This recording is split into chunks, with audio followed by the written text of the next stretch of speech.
Bagi orang yang sehat, maka laksanakan al-himyah, pencegahan diri untuk mempertahankan sehat, jangan sampai sakit. Himyah, kata Nabi SAW, al-himyatu ra'su kulli dawa, pangkal daripada segala obat itu ya menjaga diri, jangan sampai sakit. Jangan datang ke tempat yang membuat sakit, jangan memakan, meminum yang bisa membuat sakit, jangan bersikap, berperilaku atau yang bisa membuat sakit. Itu yang pertama. Bagi yang terduga, jangan berprasangka buruk. Yakinlah kamu itu adalah orang yang mau disembuhkan sedini mungkin. Sedini mungkin. Karena itu jangan ketakutan kalau kena corona, kena beneran nanti, itu berarti suudon, prasangka buruk kepada Allah Subhanahu wa taala. Yakini saya akan sembuh. Nah, itu akan bisa membuat kekebalan tubuh juga dalam tubuh kita. Itu husnudzon kepada Allah. Ana 'inda dhanni 'abdi bi falyadunna bi ma syaa, kata Allah dalam hadits qudsi. Aku ini juga akan menentukan sesuai dengan prasangka hambaku. Prasangka buruk sama Allah, saya bakal sakit beneran ente. Nah, ente saya akan sembuh. Saya sembuh, saya tidak sakit. Insya Allah ketika Anda terduga tadi itu, sebentar lagi ternyata Anda negatif, bukan positif. Bagi yang memang sakit, kesempatan Anda untuk bisa bersabar, karena sabar itu adalah kunci untuk kesuksesan. As-sabru miftahul faraj. Kesabaran itu kunci untuk kesuksesan. Termasuk bagian sabar Anda berobat, termasuk diisolasi, itu juga bagian kesabaran. Terima itu dengan sabar, patuhi itu bagaimana cara pengobatan untuk kesembuhan. Di situ nanti akan datang bantuan dari Allah Subhanahu wa taala. Bagi yang sudah ditakdir meninggal dunia karena itu, maka jangan dihinakan. Orang itu bukan karena penyakit menghadap kepada Allah Subhanahu wa taala, tapi karena hati. Kalau hatinya sakit baru dia masuk neraka. Illa man atallah biqalbin salim. Jangan-jangan itu orang yang baik. Orang yang baik tapi memang diuji oleh Allah dengan itu penyakit. Karena itu jangan-jangan nanti yang menghinakan orang tadi itu dia menghadap kepada Allah dengan hati yang sakit karena dia telah menghinakan orang yang soleh. Sebagaimana tadi yang sudah saya bawakan, dia akan mendapatkan pahala orang mati syahid. Nanti kumpulnya nanti dari kiamat bersama orang-orang mati syahid, bersama Sayyidina Hamzah, bersama Nabiullah Yahya, Nabiullah Zakaria, yang mereka mati syahid. Karena itu nggak benar menghinakan itu semuanya. Bagi yang punya kemampuan, ayo saatnya Anda membantu sekarang. Nih, untuk beli masker aja kebingungan orang duitnya sekarang. Ayo kita bantu. Nggak usah beli masker yang mahal-mahal, buat sendiri masker 2.500, 3.000 jadi, kita bagi kepada mereka. Anda semuanya jika mendapatkan amanat masker jangan dijual, pakai itu untuk kesehatan Anda. Sehat Anda itu lebih mahal daripada materi Anda. Ma'uti abdun ba'dal iman afdal minal afiyah. Tidak ada kenikmatan yang Allah diberikan oleh Allah Subhanahu wa taala setelah menjadi orang beriman lebih afdal daripada al-afiyah, menjadi orang yang sehat wal afiyat. Karena itu jaga kesehatan bagi yang mampu. Bagi para dokter sudah mereka berjibaku dalam masalah ini. Tapi ketahuilah bahwa ibadah Anda yang paling afdal adalah bukan memperbanyak sholat sunnah, bukan memperbanyak zikir, tapi menolong orang-orang yang lagi kesakitan sekarang. Jadikan itu adalah bukan hanya sekedar satu pekerjaan untuk mendapatkan bayaran, tetapi jadikan itu semuanya ada ketulusan Anda untuk mendapatkan pahala dan pertolongan dari Allah Subhanahu wa taala. Bagi pemerintah, saatnya Anda buktikan kepada rakyat bagaimana rakyat itu adalah membutuhkan aturan Anda yang bisa menjamin kesehatan fisik maupun kesehatan moral.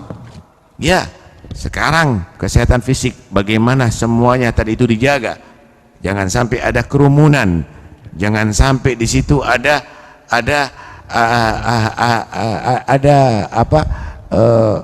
konsentrasi massa. Demikian juga untuk berikutnya. Kalaupun corona nggak ada, jangan ada kerumunan maksiat. Jangan ada kerumunan orang minum khamr. Jangan ada kerumunan anak-anak yang tidak sholat. Jangan ada kerumunan anak-anak yang mereka tadi lupa kepada Allah Subhanahu wa taala. Ini semuanya ada hikmah, sehingga ulama, umara, orang yang kaya, para dokter, bahkan muslim dengan non-muslim bisa bersatu untuk menangani penyakit corona yang berbahaya dengan fisik kita.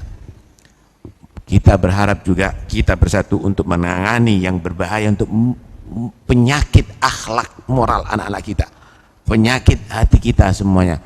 Siapa yang setuju dengan anak yang tidak bermoral? Karena itu semua agama insya Allah mengajarkan orang untuk bermoral yang baik. Karena itu mungkin ya kita harus mencari hikmahnya. Alam itu ada dua, ada yang disebut alamul gudrah, ada yang disebut alamul hikmah.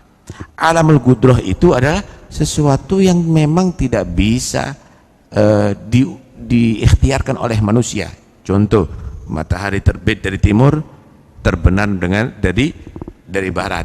Usaha apapun tidak mungkin akan Anda bisa membalik itu semuanya. Usaha apapun tidak mungkin. Itu namanya alamul gudrah. Itu hanya Allah Subhanahu wa taala yang berkuasa, yang tidak bisa dipikir oleh akal manusia. Tetapi ada alamul hikmah. Alamul hikmah ini untuk kita lihat di belakang ini kejadian, di belakang ini permasalahan, apa hikmahnya. Disitulah kita berarti sesuai dengan apa yang Allah ciptakan untuk kita mencari hikmah dalam segala hal. Corona, ya itu adalah penyakit, tapi itu penyakit tidak Allah kirim kecuali karena ada hikmah. Ada satu hadis Rasulullah SAW yang mungkin bisa dicerna oleh setiap umat Islam. Nabi SAW beliau bersabda, lam tadharil fahishatu fi qaumin qad illa ba'athallahu ilaihimut ta'un wal auja' allati lam takun madat fi aslafihim alladhina madaw. Tidaklah terjadi perzinaan, lesbian, homoseksual, LGBT dan lain-lainnya itu di satu kaum dengan nyata, dengan jelas, kecuali Allah akan kirimkan ta'un, yaitu pengakibat mati massal atau penyakit yang belum terjadi dalam masa dahulu. Ini semuanya Allah tampakkan untuk kita kembali. Walanudhigannahum minal adzabil adna dunal adzabil akbar la'allahum yarji'un. Benar-benar aku rasakan kepada mereka adab yang ringan. Ini bukan adab neraka nih. Ini bukan goncangan bumi kiamat nih. Ini adab yang ringan bagi kita. Tapi itu bukan untuk mencelakakan, menghancurkan kehidupan manusia, untuk mereka kembali kepada Allah. Siapa yang mampu untuk menangani? Nuklirnya Amerika, militernya Cina, kekayaannya Timur Tengah. Apa yang bisa? Medis yang mana? Kekuatan siapa sekarang?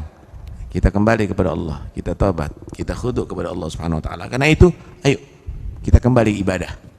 Kita ibadah yang sesuai dengan aturan pemerintah, ibadah yang juga sesuai dengan aturan medis. Jangan meninggalkan ibadah karena hanya ketakutan corona, karena Anda semakin jauh daripada Allah Subhanahu wa taala. Takut daripada singa, Anda menjauh daripada singa untuk selamat. Takut azab dari Allah, Anda semakin dekat kepada Allah, Anda akan selamat. Begitu insyaallah, begitu Allah. Umat Islam, Nabi mengajarkan kepada Anda untuk bersih. Bahkan beliau menyatakan merupakan lambang iman adalah kebersihan. Anda tafatu minal iman. Bersihlah Anda secara fisik, bersihlah secara juga batin. Cuci tangan Anda, laksanakan sebelum makan, setelah makan, kemudian wudu, setiap batal wudu, kemudian banyak sholat sebagai pengganti Anda berolahraga. Anda berolahraga di mana sekarang? Ada stadion, jangan-jangan ada corona nanti. Sholat yang banyak kepada Allah Subhanahu wa ta'ala, Quran dibaca, tinggal di rumah, bukan untuk menonton TV, tambah sumpek Anda, tambah stres, baca Quran, banyak berzikir, la ilaha illa anta subhanaka inni kuntu minadh dhalimin, merasa bersalah kepada Allah Subhanahu wa ta'ala, dan banyaklah bersedekah.